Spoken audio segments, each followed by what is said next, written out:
Football fans in Bengaluru have some good news. The Bengaluru City Police has extended the operating hours of hotels, restaurants and bars on selected FIFA World Cup match days. The decision was taken after the National Restaurant Association of India requested longer business hours to allow fans to watch the late night matches. Under the revised order, hotels and restaurants can remain open till 3 am on July 19th. For the third place playoff, food service has been permitted till 5 am. On July 20th, when the FIFA World Cup final will be played, hotels and restaurants can operate till 3:30 am. Bars have also been allowed to stay open longer, with service permitted till 1 am on July 19th and 3:30 am on July 20th.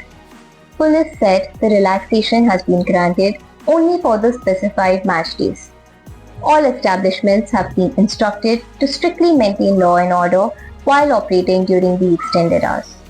The order has come into effect immediately.